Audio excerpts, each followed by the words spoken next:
Ladies and gentlemen, this is the main event. Fight fans worldwide, you've tuned into the #1 undisputed boxing podcast today. This is the Boxing Breakdown.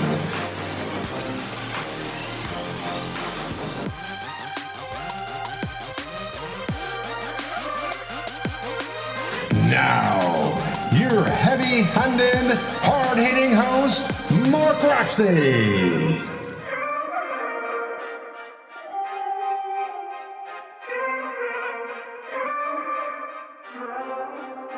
What's up? Welcome to another episode of the Boxing Breakdown, and I'm your host, Mark Roxey.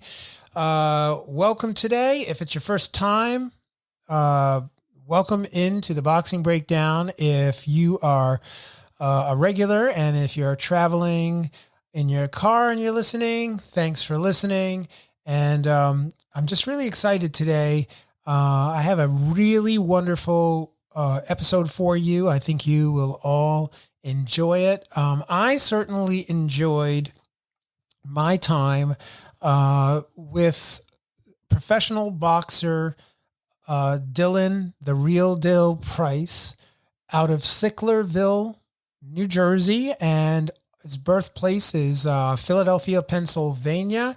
He has 12 bouts. 9 of those bouts have come by way of KO, and he's really just a wonderful young man, on fire in the boxing world. He is looking to fight. I believe he's going to be fighting on April 17th for the NBA title, and it's going to be an outstanding fight. And the promoter is also David Price, who is not only Dylan's trainer, he's also in promotion, and he's involved in quite a bit of other aspects of boxing, including 7 for 7, which is I guess it's a web series based around the life of Dylan Price and his training. And I think it's really, really awesome. I've watched a couple of the episodes and they're really great. And so I'm just really delighted to be able to have sat down with them and really talked about what they're up to in boxing, in and out of the ring. It was a pleasure. And so I hope that you, my friends, will enjoy this episode of the Boxing Breakdown. If you like it, please share it. One of the main ways that we keep the podcast alive is by growing our audience. So if you know folks in the boxing industry or young fighters who want to learn about the profession, the series is tremendous. This is, I think, the 31st or 32nd episode. And it's just really, really, I'm just delighted to be here and be able to do the episodes, but I need you to help me by sharing this podcast with your friends and folks in the boxing community. You can also find us on Instagram at The Boxing Breakdown, and Facebook. You can like us on Facebook at The Boxing Breakdown. We're also on LinkedIn, and this program is brought to you by the Roxy Sports Entertainment and Management, which is my company that not only trains fighters, but we manage fighters, and anything that has to do with boxing, man, I'm in on it. Okay, that's what's up. So without further ado, I'd like to welcome into the studio David and Dylan, the real deal Price. What's up? What's up? What's up? What's going on, guys? How you doing? Oh, good, man. It's good to hear your voice. What's going on? Nothing much. We in preparation for our fight, April 17th. We fighting for the NBA Continental title, so I'm excited. My first title fight. It's your first title fight, right? Yep. Oh, man, we're going to get into all of that because I know the listeners on the Boxing Breakdown are going to definitely want to hear what's up, what's going on in Dylan in your career, and just there's a lot of great stuff to talk about, man. I have so many things I want to ask you to, and I want to, first of all, where are you guys based out of right now? We're in Clementon, New Jersey. Sickerville, New Jersey is where we're based at. Okay. Well, the Clementon is about 10 minutes from us, but we're from Sickerville. Yeah, I got that. And it's just so interesting because over the years, I've had a bunch of boxers in your same weight class, and I don't think I don't know, did we ever meet in the amateurs? I don't think we ever did. But I know I've seen you around somewhere because we first came to your gym. Your face looked super familiar, but I think it was the kid that you had. I seen you taking him to sparring. To sparring. Yeah, did you? Yeah, man. We saw you. Dylan's very good with faces, because we saw you. I think you were sparring one time. You were sparring Miguel Cartagena all the time. We used to spar them all the time. And who were we sparring? Miguel. Oh, we were sparring Miguel, I guess, on the tail end, and we saw you, and we said, "Hey, that would be some good work with your kid." Yeah, because so that was in Philadelphia then, right?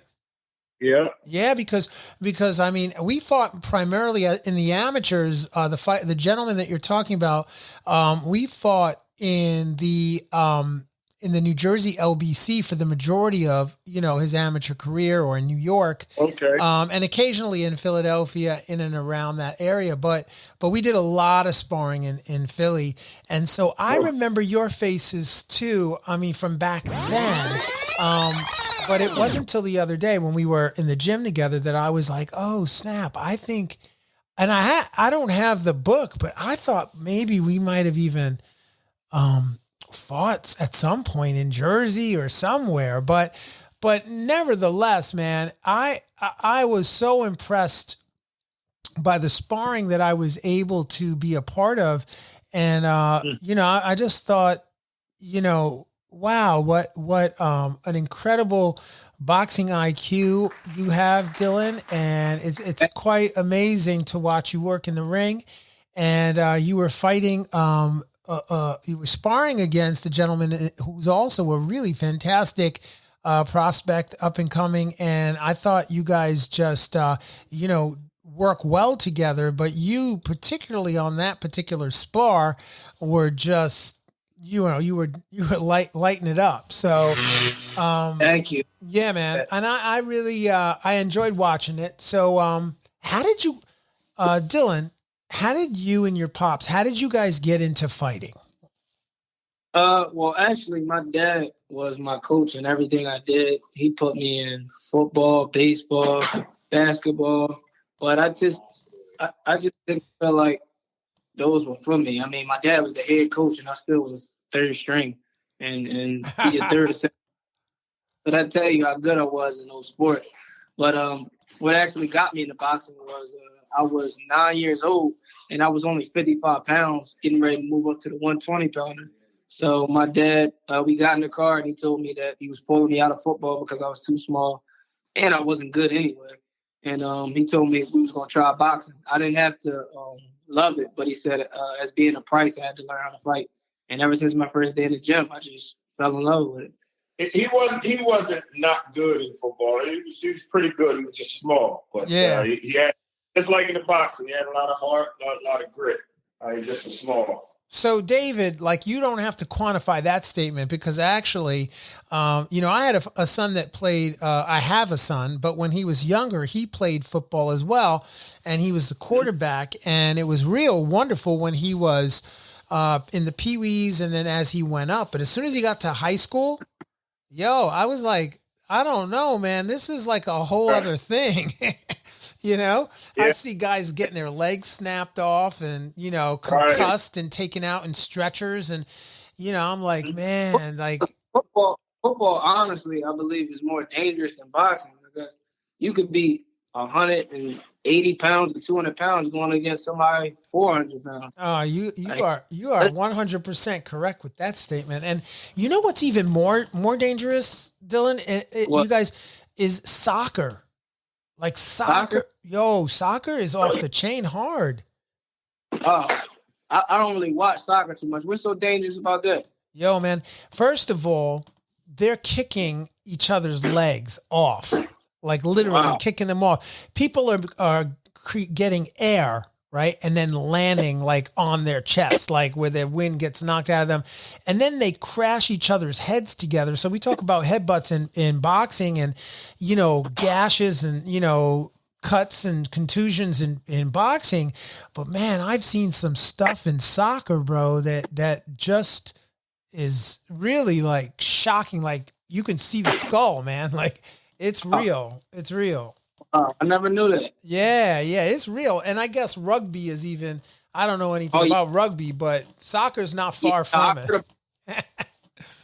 Right. I heard about rugby. I heard rugby is pretty rough. Yeah, so just switching topics a little bit, you guys have a fight coming up and you're preparing for a fight. So tell me when that fight is happening. Tell the listeners when it's going to be happening. I'm fighting 17th at the 2300 arena. Okay, and who's the promoter for that fight? Price Promotions. We have our own promotional company, so we'll be promoting. Wow, so you guys are producing the fight as well. David, that's pretty awesome.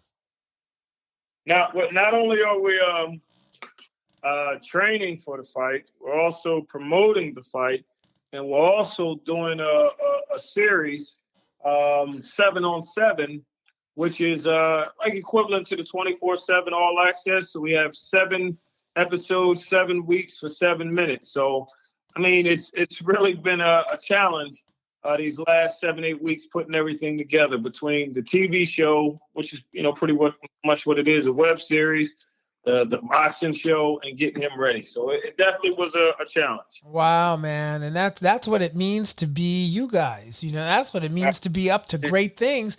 Busy is good. And if you show me a person that's not busy, and I'll show you someone that's not up to anything. You guys are up to everything, man. That's great. Oh. Yeah. And so where can we find the TV? Where can we find the web series?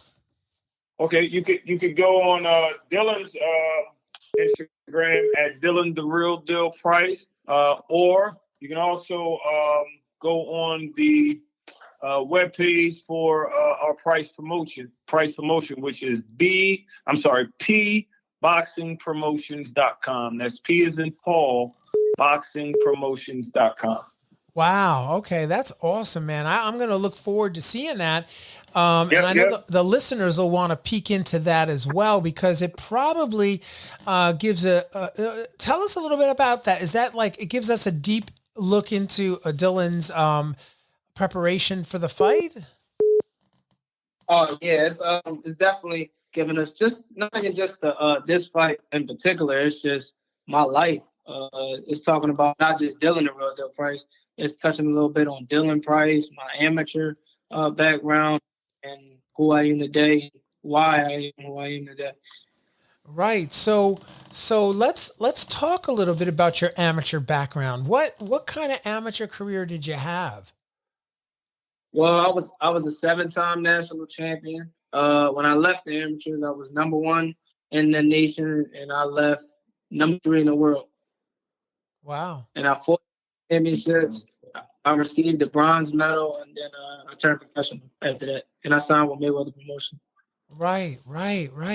So your amateur career, how was that for you? Tell me how that informed you into going into pro. Like what was it about the amateurs?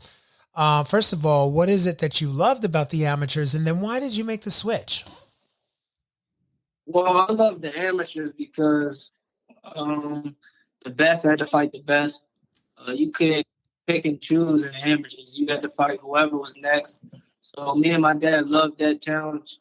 And I just felt like fighting all of those top competitions, different guys molded me for the professional. But the amateurs is still nothing like the professionals. I feel like nothing like professionals. It's totally different. And I eventually learned that, of course, but they're not the same at all. Yeah, and so for the listeners that are listening in, just guide them through some of the fundamental differences. And maybe David, you might want to talk to the point of like, what are some of the fundamental differences between the amateurs and the pros? I look at it, to sum it up, one punch. It's just one punch. For the amateurs, one punch doesn't mean anything. You could be up, the guy hits you with one punch, knock you down. It doesn't count for anything more. In the pros, you could be down and you can get one punch, knock the guy down, and you win the round. So the strategy and the tactics are much different between the amateurs and the pros. Although it's, you got gloves and you think the headgear is the difference. No, it's just a different strategy. When we box professionals coming in out of the amateurs, they couldn't match them with speed. They couldn't match them with a lot of skill, but they said, okay, we'll wait them out. Let them punch themselves out 3 or 4 rounds because I only need one good body shot. I'm setting it up. So we saw that the strategy and the tactics were a lot different between the amateurs and the pros. So we had to learn that. Right. And just to clarify for the listeners. So in other words, in the amateurs, you can throw a barrage of punches, a lot of pity pat punches. And, you might land a punch and drop the fighter to the floor. And that doesn't necessarily mean you won the round. You might actually lose the round. And then in the pros, as soon as if you strike the fighter with one punch, the fighter falls to the floor, and that's immediately a 10-8 round, right? So you lose the round. That's it. Well said. And so that makes it, just for y'all listening in, that makes the competition, and the strategy for how you get into the bout completely different. You can have a guy who's really good coming out of the amateurs in the pros, and he's able to do 4 solid rounds fast, speed, a lot of pop in the punch. And then, right, what happens? You get to round 5, then what happens, David? All right. Yeah, he said you get to round 5. Yeah, you get to round 5 or so, and that's when they start looking at chops. That's when the sound goes from ha ha ha ha when he's throwing the punches to ha ha ha ha. Now we know we got him. All right. So we spar early in the camp when we're getting ready. We'll spar the amateurs because they're gonna give us that movement. They're gonna give us that burst of energy. But we know, just wait them out. Just keep touching. Around the 3rd round, you start really hitting them with those body shots, and most of the time they're not going to be able to handle that. So that's right. It's just different tactics. Yeah, no, I get that. I get it. And so for this particular, how's camp been going? Because you guys are, we're on April 1st. The fight is on April 17th. So you're roughly right. 2 weeks and a little bit of change there until the fight. And how's camp been going? Camp's been going great. So great. And I'm just touching up on the little things, and so I can have a great performance on fight night. Right. I agree. Camp's very good. Sparring's been great. Training's been great. Focus is great. So now we're about 2 weeks out. We start preparation. I'll scale down on the sparring. We'll do more in-house sparring as we start cutting the weight. And then the final week, of course, we're not sparring. And it's just all weight loss. So we're right on point for where we want to be. Yeah. And so when you talk about sparring partners, I'm not sure that you would want to divulge who your sparring partners are, but Right. If you do, that's fine. And if you don't, what kind of sparring have you been getting? Well, I've been sparring Jonathan. He's a great kid. Jonathan Rodriguez, he's a great kid, great person. I don't even really fool with too many people in boxing, but him and his dad are great stand-up people. They give me excellent work. My little brother, he gives me great work. Devin Price. Stephen Fulton. I've been working with the champ. Stephen Fulton, Core Boy Steph. He's been giving me great work, the work that I need that's going to take me to that next level. So, All right. I just finished out with Kukos. I'm not sure. Yeah, I don't even know his real name. We call him Kuko so much, but Kuko, yeah. I just feel like I'm in tip-top shape. I'm ready physically, mentally. Now I'm just preparing myself for the fight. Yeah, that's what's up. I'm super ready. Thank you. That's beautiful, man. That's beautiful. And I mean, I know the names of the sparring partners you just mentioned. Right. And what the people you just mentioned are very diverse. It's probably, so what do you know about your opponent? Well, my opponent, he's a tough, solid guy. I fought him before, and I know he's coming back for redemption. So I'm not taking him lightly, anything like that. I know if he took the fight, he obviously seen some things he can capitalize on. So that's how I'm looking at it. And Right. I'm looking to dominate from round one. I feel like in the fight, I could have done way more, and I'm looking to dominate. And he is right now it's unofficially Elias Joe Aquino. We fought him back in November 2019, but we stopped him with a body shot, and he complained. He felt that it was low. We don't think so.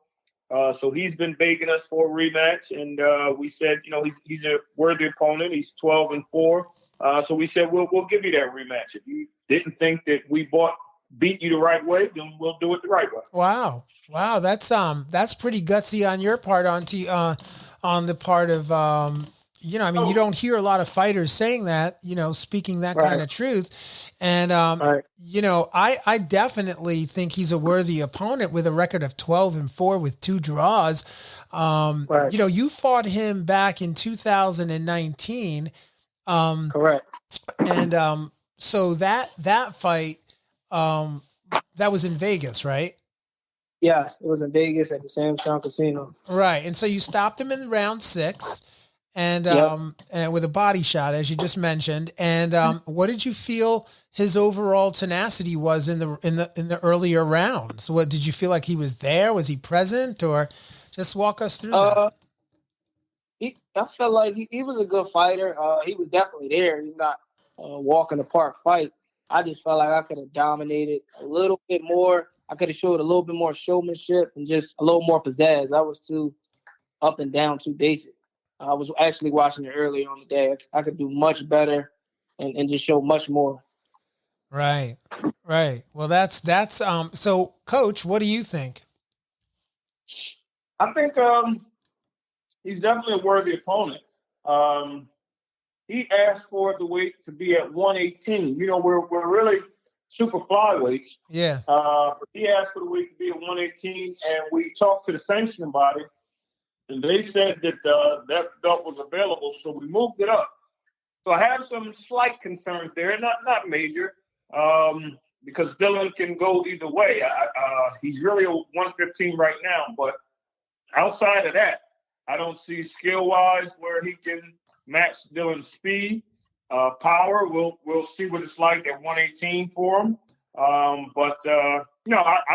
think we'll do the same thing and possibly do it quicker. That's what I like to see. Yeah, that's how I like to hear it. That sounds like a doable prospect. So, this guy comes out of Mexico, right? The Philippines. Oh, he comes out He's of Pacquiao's camp. Oh, wow. Okay. Huh. Interesting. Very interesting. So let's talk about your effective habits. I just wanted the listeners to be able to hear from you, Dylan. What do you believe is an effective habits for a professional fighter? Could you share that with the listeners? Effective habits for a professional fighter, I would say speed, power, the lifestyle. Mm-hmm. I'm sorry. You talking about a professional athlete's lifestyle? Yeah, I'm talking about your habits, in and out of the gym. What would you, if you were talking to your little brother? He's with you all the time. But if you were mentoring a younger fighter, or an older fighter for that matter, because some of them need mentoring, right? But what would you say are highly effective habits of a pro fighter such as yourself? I would say, one, stay in the gym at all times. I'm in the gym all the time. No drinking, no smoking.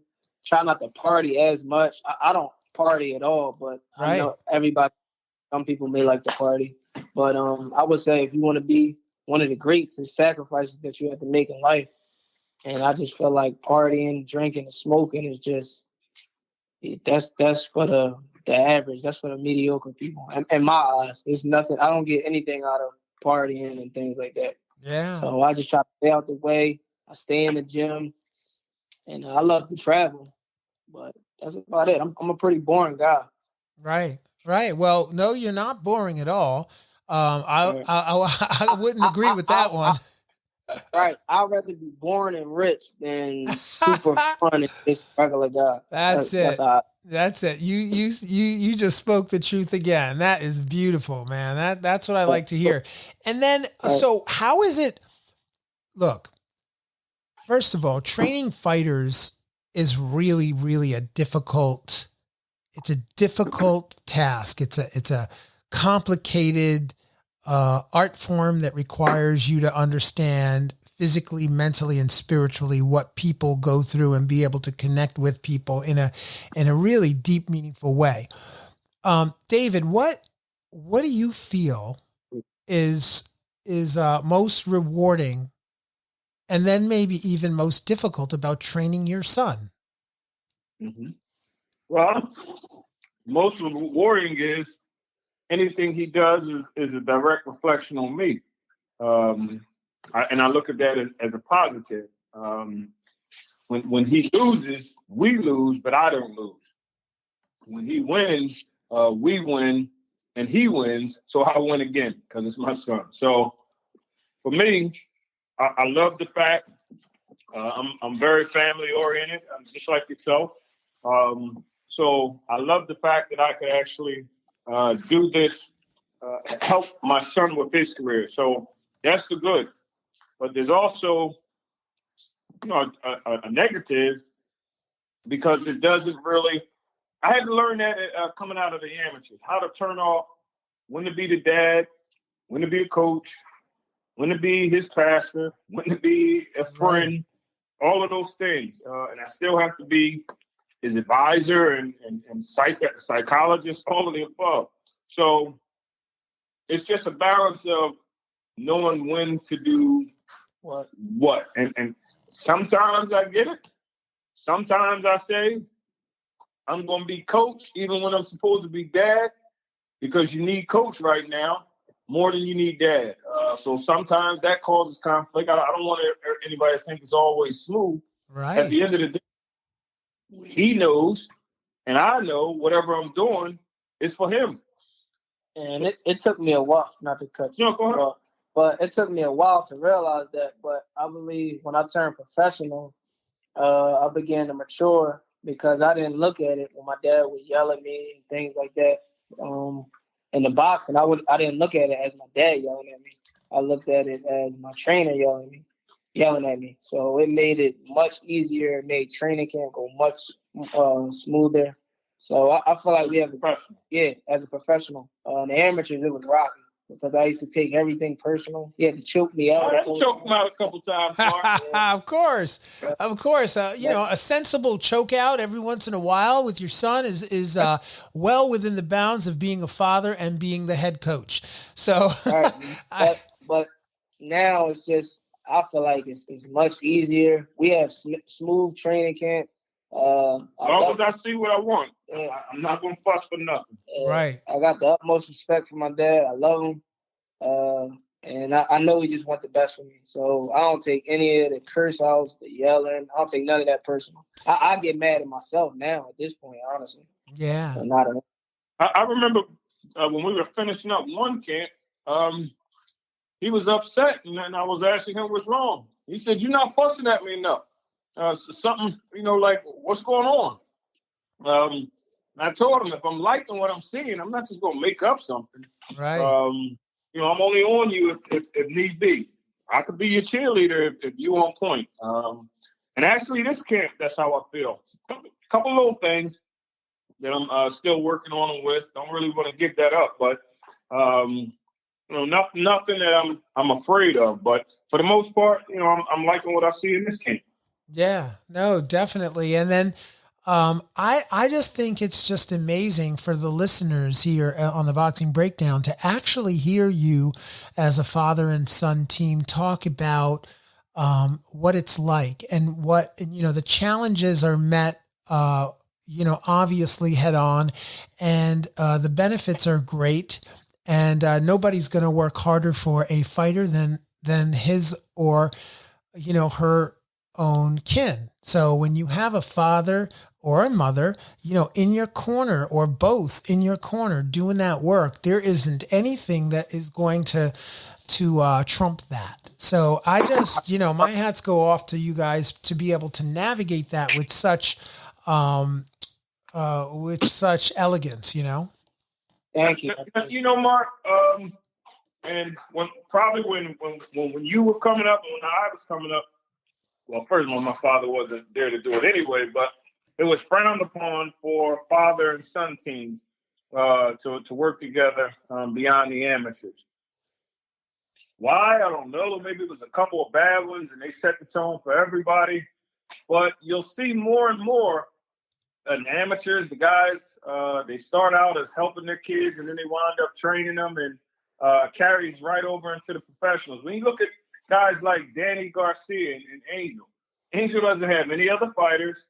He's only concentrating on his son. You look at Kenny Porter and Sean Porter. Again, for the most part, it's just them two. And it's so many people like that are coming out of the amateurs now, where it's father and son teams, that this is what you're going to see much more of the norm. Now, they, like myself, they may bring in some other coaches for assistance and, to add to the team.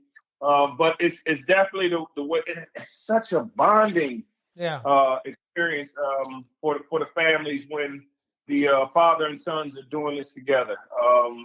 So I think we're just going to see a whole lot more. You remember coming up where if your father was training you or there was a father-son team, like they instantly tried to break that up. Oh yeah, that's not- yeah. Yeah, I there's a lot of reasons that you could speculate around that. Why, why does it happen? Why did it happen? Why does it continue to happen? I think, I think one of the things that the listeners should really pay attention to, or one of the things that you're pointing to, and I'm going to point even more directly to it, which is that nobody is going to have better interest in your success than your family. And I think that fighters that abandon that structure for whether it's money or, whatever the scenario might be, I always say buyer beware, because, most of these fighters are very young and they're not in a position where they can make the kinds of decisions that really do require proper counsel and a group of people that are really working in the best interests of the fighter and not in their own pockets. So we're talking about big money at times for certain weight classes. And, when you're looking at those numbers, when you have a team, especially with your family involved, it certainly helps you to have a better perspective. You can even look at a team like Teofimo Lopez and his pops, and they're, it's a recurring thing. And you see the fighters that are more skillful, in part because they have a team of watchful people around them that are focusing on their development. You can't replace that. And I can have a trainer that may be a little bit better than me, or Angel Garcia or Teofimo Lopez. They might have trainers that are a little bit better than them, but they don't know my son like I know my son. They don't know his facial expressions. They don't know his demeanor. They don't know what can motivate him, what can take him back. So those are the things that we've been watching as fathers. We've been watching since they've been calling around on the living room floor. So I think that has a lot to play as well. It's just knowing your boxer. And that's why I don't like nobody other than my dad telling me what to do when it comes to, I don't take instructions from nobody else. You can advise me things, but I don't spar without my dad. I don't hit the bag without my dad. Yeah, that was just something I don't feel comfortable doing because I never did it before. I never had to do it in nothing. In any sport, I never not had my dad coaching me. So I just don't feel comfortable at all doing anything without him. And that's really in life. That's not in boxing. They Yeah. make fun of me all the time for calling they say I call my dad name every 10 seconds. So. There was a coach that came from North Jersey. And he was very recognized. And he came and he worked with us for a couple of days. And then he said he wasn't going to be coming back. He's like, what's the problem? He said, I tried to help you, but all you say is dad, dad. So we laugh about that because we noticed that that's what he says every 5 seconds, dad, dad. So Right. that was kind of funny. But he was a great guy. But he said, you're really not going to follow me because you're still looking for your dad. So That's right. That's right. And you know what? I believe that points to the level of success that you've been having in the sport. And I'm sure you'll continue to have. I also didn't want, I'd be remiss not to ask you about your brother and what your brother's role is in the camp and what it means to you to have your brother in your camp and around you. Well, my little brother is, for me, the second pair of eyes to my dad. He tells me little things. He helps me out with things from a boxer's perspective, from a brother's perspective. He gets my bag. We also have Flex. He cleans my clothes. He's my motivator. So we have Guy. That's also my brother. Yeah, well, that's just my team. But my little brother, he does an excellent job with everything. He's my sparring partner. And he's just a great little brother. Wow. That's his chief sparring partner. He got injured a couple weeks back. That's why we weren't able to go to the Nationals because he starts off the camp with Bill, and then he finishes off the camp. Right. And it's helped actually him tremendously too because he's gotten better as he's gotten bigger. Dylan could really start punching with him. But he's, as Dylan said, another pair of eyes for me because he understands how I coach, what we're looking for, our combination, different codes. So he helps me train other fighters. So he understands other boxers. So he understands what the game plans are. So he's becoming a really good part of the team, much more than in the beginning when it was just carrying the bag. Now wait a minute, because when we did get there at your place, you do know we left the bag home. So I wish we had that on camera. A mouth and wait. Here's the thing, Mark. I told him to get the bag. He put the bag in his trunk, but we didn't take that car. But I still gave him another bag and said, you know what? Just put this in the car too. And I had 2 of everything. So even with the second bag that I gave him, which was the extra bag, he left the mouthpiece. So Dylan had to borrow Mark's mouthpiece, Mark's headgear. The only thing we had is gloves. I had the box in my drawers. But boxing is under. But I don't know if we're gonna talk good about Devin right now. Yo, it's so good. It was so comical, and I love the way you handled it because there wasn't too much shouting. It was a very mild shout, low level dad shout.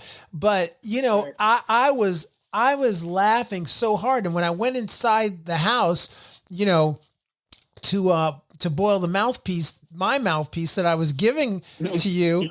I was laughing, like I couldn't stop laughing that, your son forgot the mouthpiece and the bag, but that, isn't that what it's like to have a brother, right? I mean, yeah.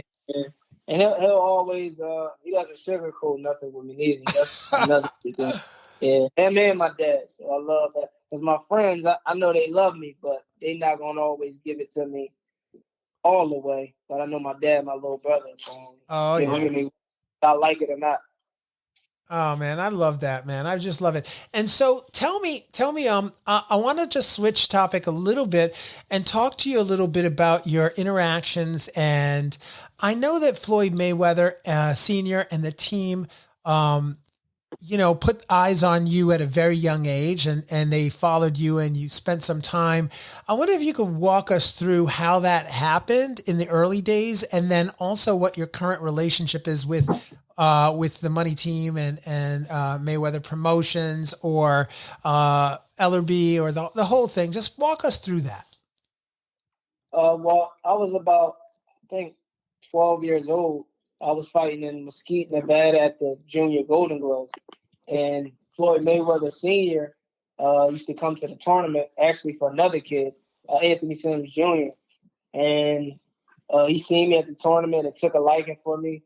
So he gave my dad his contact information, and the rest is history. I mean, my dad would fly him out to the tournaments with us. We would go down there and spend time with him and little Floyd. So sleeping at home, I mean, it really made us feel special. Oh yeah, man. I would think, I mean, do you know how many fighters would love that opportunity to spend some time in those kinds of camps and around those kinds of fighters? And, obviously with, Mayweather, and just his whole team is just probably as a young man, it must've been really, really exciting for you. Oh man, it was a once in a lifetime experience. I had a great time with the Mayweathers. They're great people, and I just enjoyed my time. I took it all in. Well, I certainly can see why the team would fall in love with you and why they would be interested in your work and pursuing that because you're for those of you that are not that haven't had an opportunity to see Dylan the Real Dill Price, what you're going to see is a tremendous body puncher. A fighter who really knows how to work the entire target. If you don't mind me saying, there's a tremendous amount of pressure that comes with your style of fighting. I think it's forward pressure. Even when you're going back, there's a pressure there that you deploy. And you have what I know there's lots to work on, but, for the listeners, your defense is, you have a very, very strong defense in the pocket, elbows tucked, hands high, very, very difficult to get a clean shot off on you because your legs you're putting yourself in really good positions throughout the fight. And that would draw the attention of the likes of the money team or anybody else at the top of the game. Right. You're 100% right. Yeah. So I just, that's my personal observation of, what you're doing and how you're doing. And I hope that, are you working with the money team or any of those guys now, or is that something in the future? Future. Sure. When we were training, I think it was January 2020, we were scheduled to fight for the WBC Youth Championship. And we were actually going to fight the stablemate of the guy we're fighting now, another Filipino. And we're 2 weeks out from the fight. That was on Julian Williams' card. Yeah. His title. They said that he injured himself. And I don't know. It just, everybody was saying, they say when you see an accident, or when you report a crime and everybody says the exact same thing and something's not right. Right. That's when right. I look at the Bible talking about the Messiah and what happened to him, everybody accounts vary. If it says the exact same thing, then, something's not right. And we kept getting the exact same answer. So I was just a little disappointed. And it could have been me being paranoid. I don't know. But we decided to part ways from Mayweather with a couple other issues. But we're doing our thing. I talked to Leonard quite a bit and definitely wanted to keep that door open. Just let him know I wanted to do some things and promote him the way I wanted to promote him and then hopefully bring him back. We're pretty loyal people. So if we start with you, if it's any way possible, we want to finish with them. They put a lot of money into us. They didn't make any money. At this stage, you're building a fire. Sure. So once I finish putting the money in that I want to put them and promote them the way I want to promote them, I want to give them the first opportunity to say, okay, now you can make some money off the kid because you were the first ones that invested in this. Wow. So I hope we can do some business with them. And like I said, I talked to Leonard, and we have the utmost respect for each other.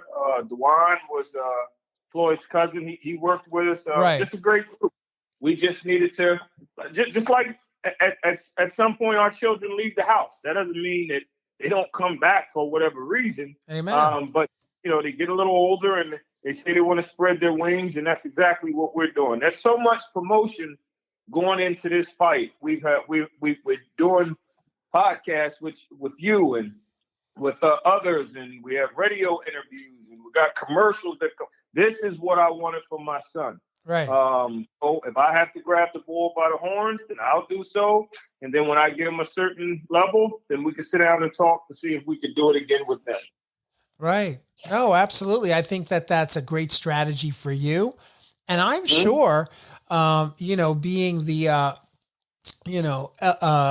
Ellerby would also agree that, for you to lay the groundwork and do some of this middle work, to build Dylan up and get him where he's in a very, very strong position in his career, and then, renegotiate and rework something out. I'm sure they would be open to that because, Yep, that's the plan. Yeah, it makes perfect sense. And I think that they would probably really enjoy getting first dibs, and the fact that you've, said that publicly, that you would, give them an opportunity to come to the table first is beautiful, And I don't want to say this as a rule because I'm not negotiating against myself, but if they came up, in the contracts you have the right of first refusal. Right. If they came up close to what somebody else gave, we would go with them because that's how loyal we are. Wow. They invested in us, they believed in us, that if they were short, we would still try to find a way to make it advantageous for the both of us because that's what type of people we are. Right. That's powerful, man. That's a beautiful. I mean, in the era that we're in now, with there's so little loyalty, as you know, it's running rampant. It's very, very difficult to put yourself around people that you can trust, that are going to be loyal, and that's just a beautiful thing what you just said. And I'm sure they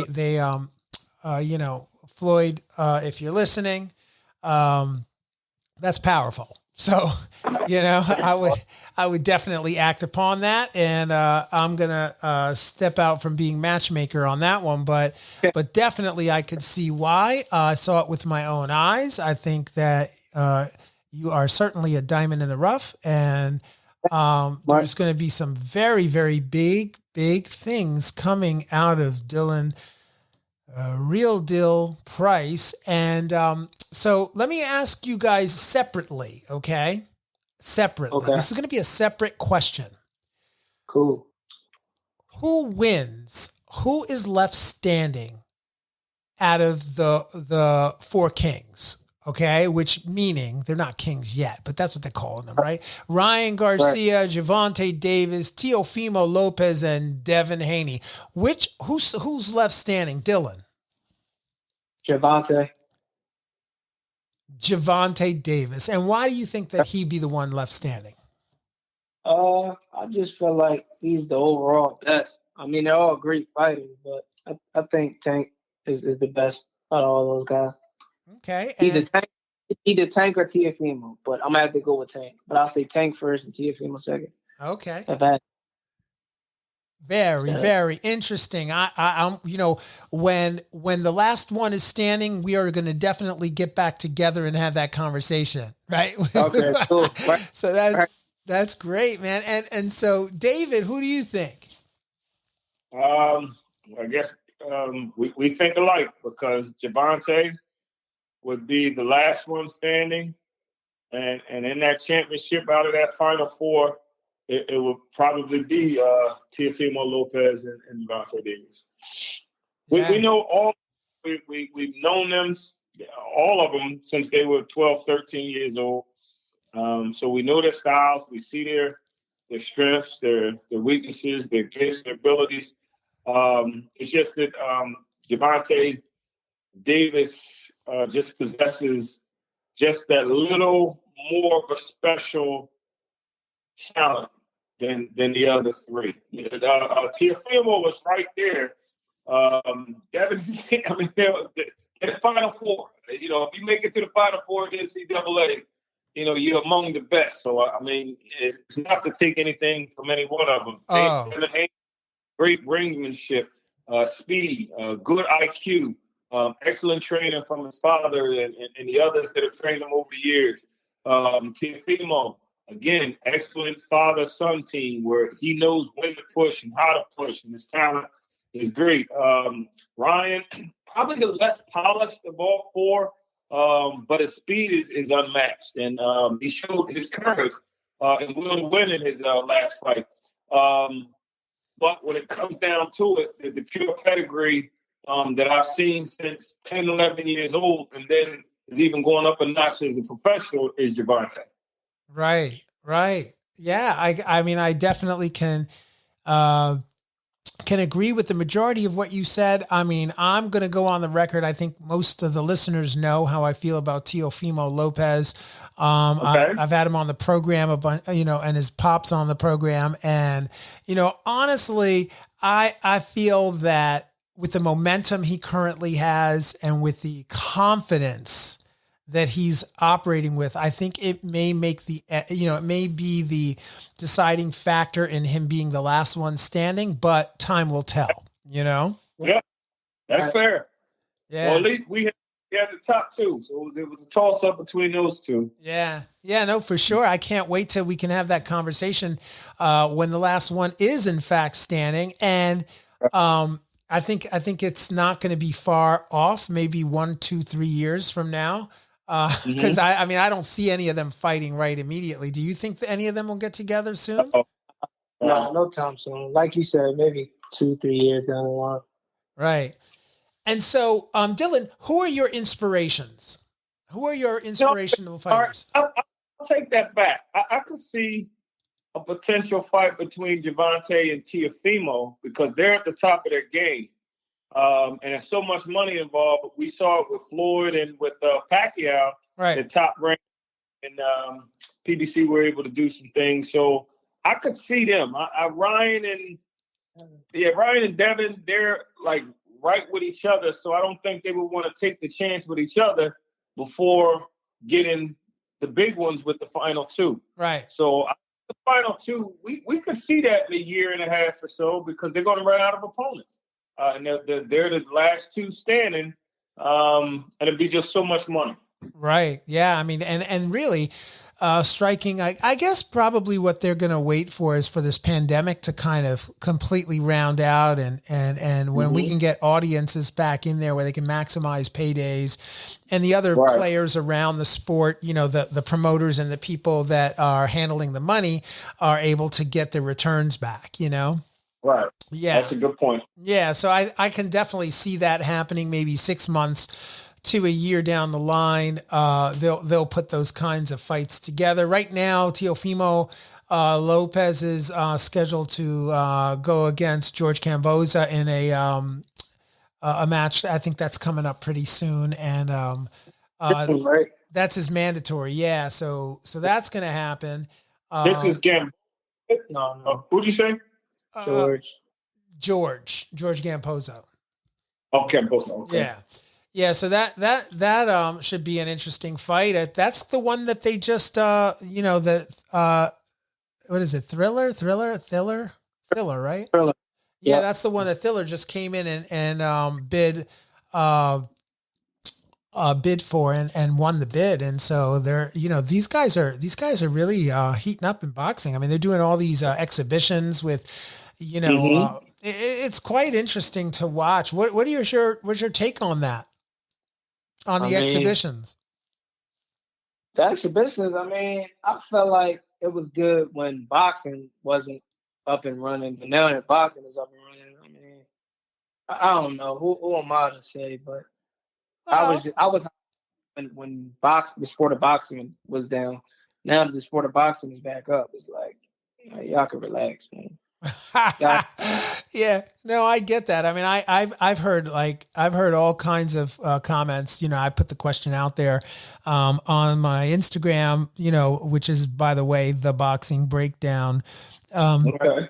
And I put it out there on Instagram, and I was like, what do you guys think about exhibitions? And you can't believe the comments I get. I mean, people are like, I'm not even going to say it because most of it is not, my audience friendly. I like to keep it nice and clean, but they say all kinds of things. It's irreprehensible. How could you do this? You're taking money away from fighters. I mean, I get it. That's a whole other podcast. I've actually done a couple. If you're listening out there, you can go back and check out some of the previous podcasts that I have put out, and you'll hear my take on all of that.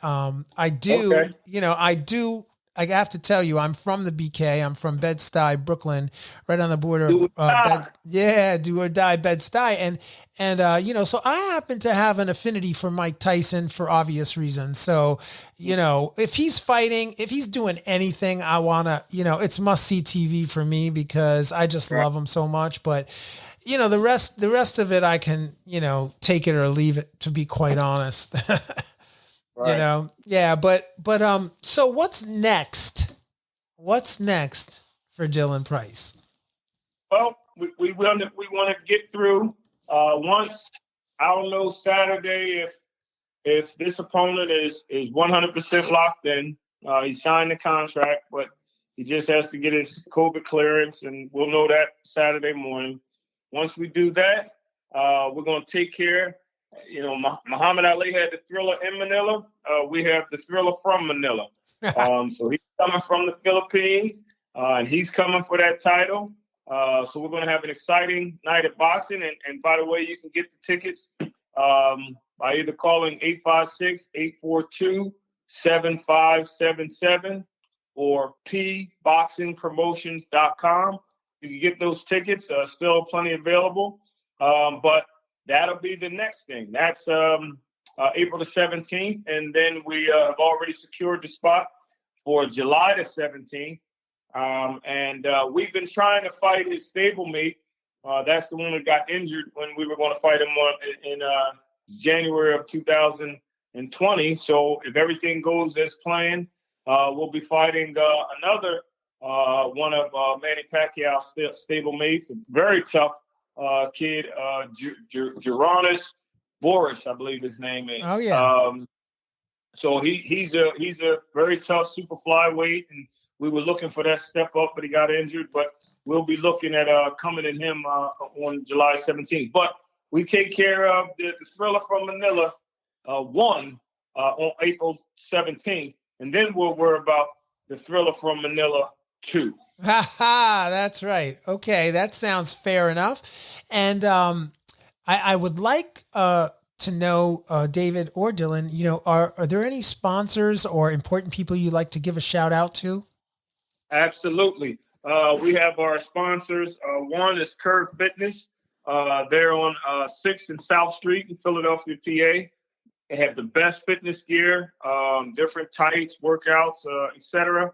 And then we have what's Ryan? Luxurious Imagine Lifestyle. Imagine Lifestyle car rentals. When you see us in those Rolls Royce and Bentley trucks. Yeah. Yeah, well, they're not mine and they're not Dylan's.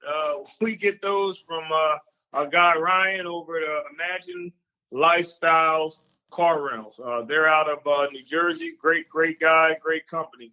So we're actually going to be doing some cross promotion with him. We brought him on to our team, and we're going to be giving some giveaways on the radio, a couple of VIP tickets with chauffeured